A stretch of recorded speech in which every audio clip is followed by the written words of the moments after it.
Hello friends, आप देख रहे हैं आपका अपना यूट्यूब चैनल जीके क्लासेज 1972 और मैं आपके लिए विद्या संबल योजना से जुड़ी 3 महत्वपूर्ण अपडेट लेकर आया हूं। सबसे पहले आपको बताऊंगा कि किन कॉलेजों के द्वारा विज्ञप्ति जो है उनको रद्द किया गया है। दूसरी अपडेट बताऊंगा कि किन कृषि महाविद्यालयों के द्वारा विद्या संबल योजना की विज्ञप्ति जारी की गई है। और तीसरी अपडेट, किन पॉलिटेक्निकल कॉलेज के द्वारा विद्या संबल योजना की विज्ञप्ति जारी की गई है। तो अगर आप चैनल पर नए हैं तो चैनल को सब्सक्राइब जरूर कीजिएगा। चलिए शुरुआत करते हैं वीडियो की। सबसे पहले किन कॉलेजों के द्वारा विद्या संबल योजना की विज्ञप्ति को रद्द किया गया है, ये आप देखिए। राजकीय महाविद्यालय देवगढ़ राजसमंद, ये 22/8/2023 की अपडेट है। इसके द्वारा संशोधित विज्ञप्ति जारी की गई है।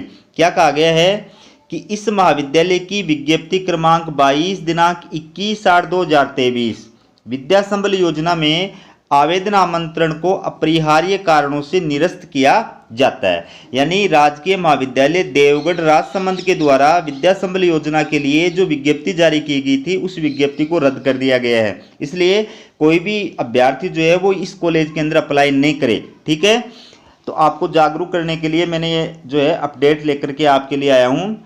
दूसरी जो अपडेट है ये देखिए, SGPB राजकीय कन्या महाविद्यालय पाली, ठीक है, इसके द्वारा ये 8 अगस्त 2023 की विज्ञप्ति निरस्तीकरण की सूचना जारी की गई है। ये आप देखिए, विद्या संबल योजना के अंतर्गत गेस्ट फैकल्टी हेतु दैनिक भास्कर पाली संस्करण में दिनांक 17/8/2023 को प्रकाशित विज्ञप्ति को अपरिहार्य कारणों से निरस्त किया जाता है। तो SGPB राजकीय कन्या महाविद्यालय पाली के द्वारा विद्या संबल योजना के तहत जो विज्ञप्ति जारी की गई थी उसको निरस्त कर दिया है। इसलिए आप इस कॉलेज के अंदर भी अप्लाई न करें, वरना आपका कोई उसका फॉर्म का सेंस नहीं रहेगा। अब ये निरस्त क्यों की गई है विज्ञप्तियों को, इसका मैं रीजन बता देता हूं कि आयुक्तालय के द्वारा विज्ञप्ति जारी करने का जो आदेश दिया गया था वो सिर्फ राजशेष महाविद्यालयों के लिए दिया गया था, जबकि ये जो दोनों कॉलेजें हैं ये राजशेष महाविद्यालय के अंदर नहीं आती हैं। इस वजह से इनके द्वारा भूलवश जो है विज्ञापन जारी कर दिया गया था। इनके यहाँ जो है कुछ पोस्ट जो है वो राजशेष की थी जिनके लिए इन्होंने विज्ञापन जारी किया था, लेकिन इनको विज्ञापन जारी नहीं करना था। इस वजह से इनके द्वारा ही विज्ञापनों को रद्द किया गया है। अब आप देखिए, कृषि महाविद्यालय जो कृषि एग्रीकल्चर से रिलेटेड अभ्यर्थी उनके लिए मैं लेटेस्ट अपडेट लेके आया हूँ। ये आप देखिए, ये राजकीय महाविद्यालय गोगुंदा जिला उदयपुर की 21/8/2023 की विज्ञप्ति है। तो एग्रीकल्चर के अभ्यर्थी जो हैं उनसे रिक्वेस्ट है कि वीडियो को लाइक करें, चैनल को सब्सक्राइब जरूर कीजिएगा और वीडियो का लिंक जो है वो अपने दोस्तों के पास व्हाट्सएप पर भी शेयर करना।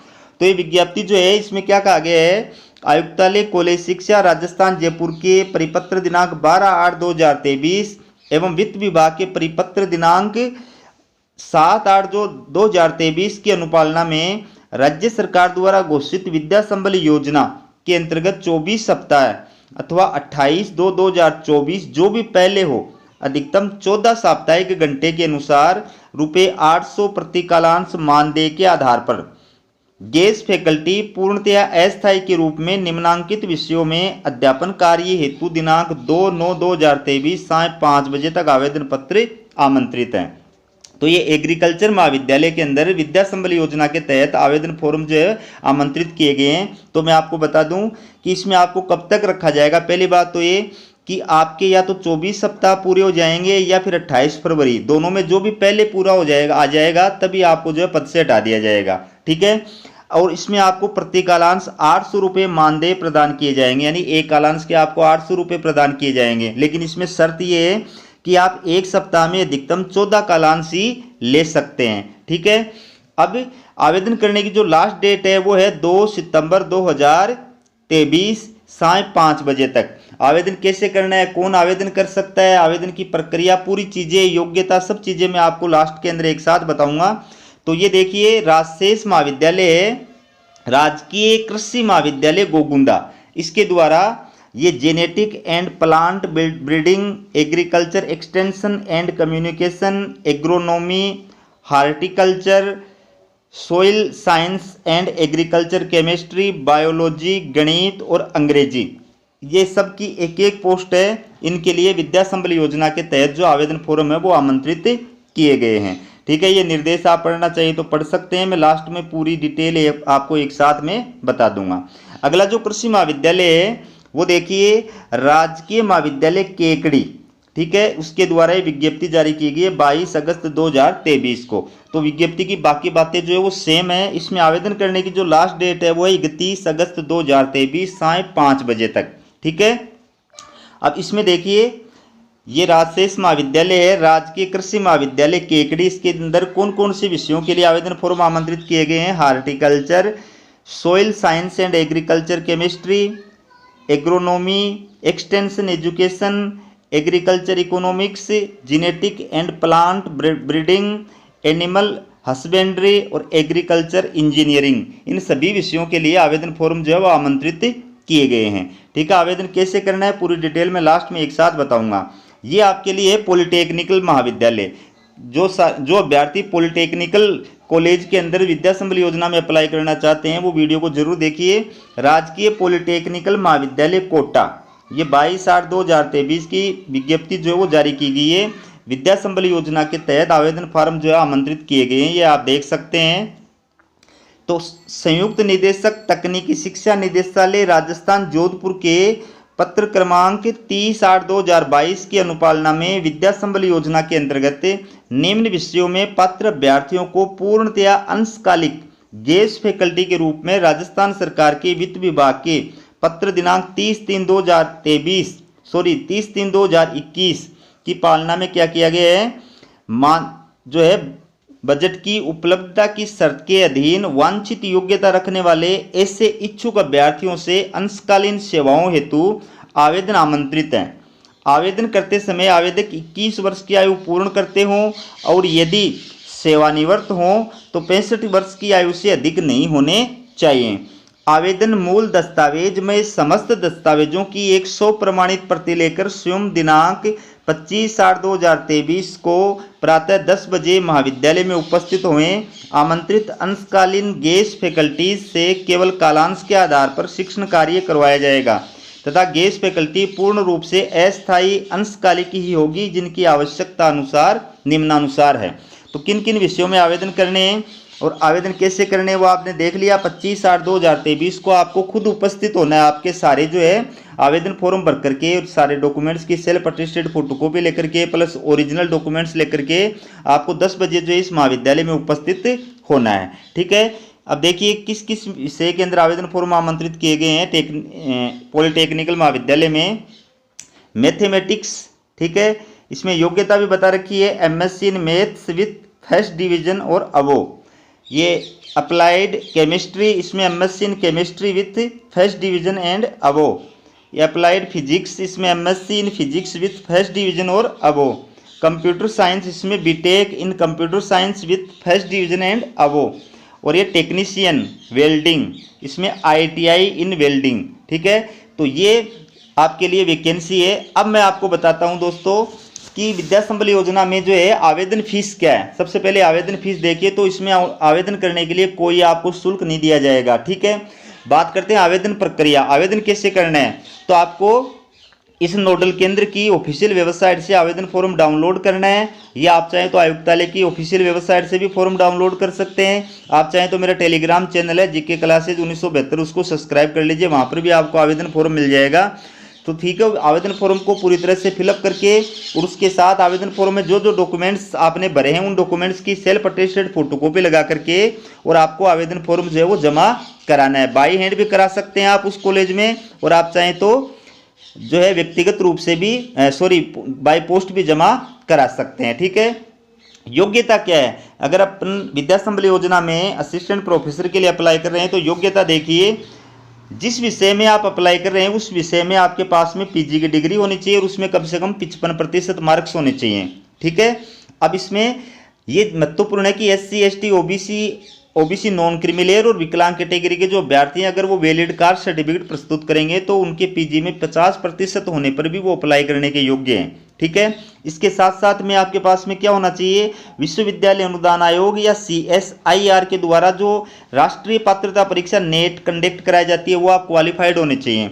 अगर वो आप क्वालिफाइड नहीं है तो ऐसा ये स्टेट लेवल की जो पात्रता परीक्षा है स्लेट या सेट वो आप क्वालिफाइड होने चाहिए। ठीक है, अगर मान लीजिए वो भी आप क्वालिफाइड नहीं है और आप एमफिल या पीएचडी क्वालिफाइड हैं और एमफिल या पीएचडी बेस पर अप्लाई करना चाहते हैं, तो फिर आपकी जो एमफिल या पीएचडी है वो यूजीसी रूल्स 2009 या 2016 के अकॉर्डिंग होनी चाहिए। ठीक है, वो आपकी पीएचडी की वो जो डिग्री आती है उस डिग्री के ऊपर बाकायदा लिखा हुआ रहेगा, यूजीसी नियम 2009 या 2016 ऐसे लिखा हुआ रहेगा।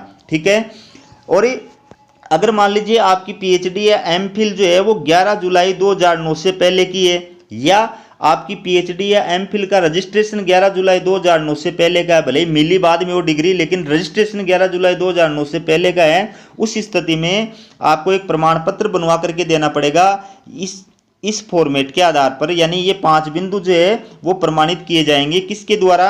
जिस विश्वविद्यालय से आपने एमफिल या पीएचडी की है उस विश्वविद्यालय के कुल सचिव यानी रजिस्ट्रार के द्वारा, या संकाय अध्यक्ष यानी डीन के द्वारा एक प्रमाण पत्र जो वो प्रमाणित करके आपको दिया जाएगा। तो वो प्रस्तुत करने पर ही आप एमफिल या पीएचडी बेस पर अप्लाई करने के योग्य हैं। इसके अलावा महत्वपूर्ण निर्देश ये भी है कि जैसे मान लीजिए एग्रीकल्चर के कुछ सब्जेक्ट ऐसे हैं या पॉलिटेक्निकल के कुछ सब्जेक्ट ऐसे हैं जिनके अंदर यूजीसी के द्वारा नेट या फिर स्टेट पात्रता परीक्षा सेट आयोजित नहीं की जाती है, तो उन सब्जेक्ट्स के अंदर अगर आप अप्लाई कर रहे हैं तो आपके लिए सिर्फ मास्टर डिग्री में 50% SC ST OBC के लिए, विकलांग के लिए, और बाकी के लिए 55% अगर हैं तो आप अप्लाई करने के योग्य हैं। ठीक है, इसके बाद में देखते हैं आपका सिलेक्शन कैसे होगा। तो दोस्तों विद्या संबल योजना के अंदर आपका जो सिलेक्शन होता है वो यूजीसी रूल्स 2018 के अकॉर्डिंग ये जो तालिका दी गई है इसके अकॉर्डिंग आपका मेरिट API स्कोर बनेगा और API स्कोर के आधार पर आपका सिलेक्शन होगा। तो इसमें यूजी के अंदर यानी स्नातक के अंदर अगर आपके 80% या उससे अधिक नंबर है तो 21 नंबर दिए जाएंगे, 60% से अधिक और 80% से कम है तो 19 नंबर दिए जाएंगे, 55% से अधिक और 60% से कम है तो 16 नंबर दिए जाएंगे, और 45% से अधिक और 55% से कम है तो 10 नंबर दिए जाएंगे। इसी प्रकार से स्नातकोत्तर यानी पीजी के अंदर अगर आपके 80% या उससे ऊपर हैं तो आपको 25 नंबर दिए जाएंगे, 60% से ऊपर या 80% से कम है तो 23 नंबर दिए जाएंगे, और 55% से अधिक और 60% से कम है तो 20 नंबर दिए जाएंगे। SC ST OBC non creamy layer और विकलांग कैटेगरी के अभ्यर्थियों को इसमें छूट दी गई है, वो आप इसको देख सकते हैं। अगर आप एमफिल क्वालिफाइड हैं तो आपके 60% या उससे अधिक नंबर हैं तो 7 नंबर दिए जाएंगे, 55% से अधिक और 60% से कम है तो 5 नंबर दिए जाएंगे। अगर आप पीएचडी क्वालिफाइड हैं तो 25 नंबर दिए जाएंगे, जेआरएफ सहित नेट क्वालिफाइड है तो 10 नंबर दिए जाएंगे, अकेले नेट क्वालिफाइड है तो 8 नंबर दिए जाएंगे, सेट या स्लेट क्वालिफाइड है तो 5 नंबर दिए जाएंगे। ठीक है, इसके बाद बात करते हैं शोध प्रकाशन की। अगर आपने पेपर पब्लिश करा रखा है तो पेपर पब्लिकेशन के अधिकतम 6 नंबर दिए जाएंगे, एक शोध प्रकाशन के 2 नंबर दिए जाएंगे। इसका मतलब आप 3 ही शोध प्रकाशन जो है वो आवेदन फॉर्म के साथ में लगा सकते हैं, लेकिन आपके शोध प्रकाशन वही मान्य होंगे जो विश्वविद्यालय अनुदान आयोग द्वारा सूचीबद्ध जर्नल के अंदर प्रकाशित किए हुए होने चाहिए, यानी यूजीसी लिस्टेड जर्नल में आपके पेपर पब्लिश्ड होने चाहिए। फिर बात करते हैं टीचिंग एक्सपीरियंस की। तो एक्सपीरियंस के आपको अधिकतम 10 नंबर दिए जाएंगे और 1 साल के टीचिंग एक्सपीरियंस के 2 नंबर दिए जाएंगे। इसका मतलब आप 5 साल का टीचिंग एक्सपीरियंस जो वो अधिकतम लगा सकते हो। फिर बात करते हैं अवार्ड की। तो इसमें नेशनल या इंटरनेशनल लेवल का कोई आपको पुरस्कार मिला है तो अधिकतम 3 नंबर दिए जाएंगे, स्टेट लेवल का कोई अवार्ड मिला हुआ है तो 2 नंबर आपको दिए जाएंगे। लेकिन इसमें आपको ये भी ध्यान रखना है कि अगर आपने एमफिल और पीएचडी दोनों कर रखी है तो आपको 25 नंबर से ज़्यादा नहीं दिए जाएंगे। नेट, जेआरएफ और सेट तीनों क्वालिफाइड है, दोनों क्वालिफाइड हैं तो आपको 10 नंबर से ज़्यादा नहीं दिए जाएंगे। और अवार्ड चाहे कितने भी मिले हैं, किसी भी श्रेणी के मिले हैं, 3 नंबर से ज़्यादा नहीं दिए जाएंगे। इस प्रकार से आपका जो एपीआई स्कोर बनेगा वो 100 नंबर का बनेगा, जिसमें शैक्षणिक प्राप्तांक के 84 नंबर होंगे, शोध प्रकाशन के 6 नंबर होंगे, शिक्षण अनुभव के 10 नंबर होंगे। अब इस एपीआई स्कोर के अंदर आपका सिलेक्शन कैसे होगा?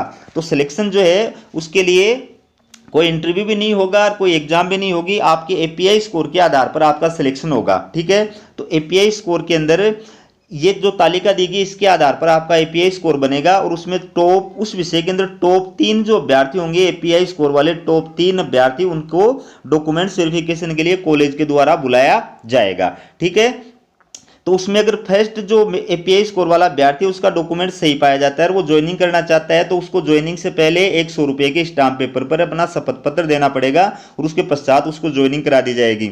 और अगर मान लीजिए पहला जो एपीआई स्कोर वाला अभ्यर्थी है वो ज्वाइनिंग करने का इच्छुक नहीं है, उसके डॉक्यूमेंट्स में कमी पाई गई है, तो फिर सेकंड जो एपीआई स्कोर वाला है उस सब्जेक्ट का अभ्यर्थी उसका डॉक्यूमेंट वेरिफिकेशन किया जाएगा, उसको ज्वाइनिंग कराई जाएगी और ज्वाइनिंग से पहले उसको भी वो 100 रुपये का स्टाम्प पेपर पे जो है शपथ पत्र देना पड़ेगा। तो ये प्रोसेस तब तक चलती रहेगी जब तक कि उस विषय में अभ्यर्थी जो है वो ज्वाइन नहीं कर लेता है। ठीक है, तो ये थी दोस्तों विद्या संबल योजना के तहत लेटेस्ट अपडेट जो मैं आपके लिए लेकर आया हूँ। इसी प्रकार के लेटेस्ट अपडेट पाने के लिए चैनल को सब्सक्राइब जरूर कीजिएगा।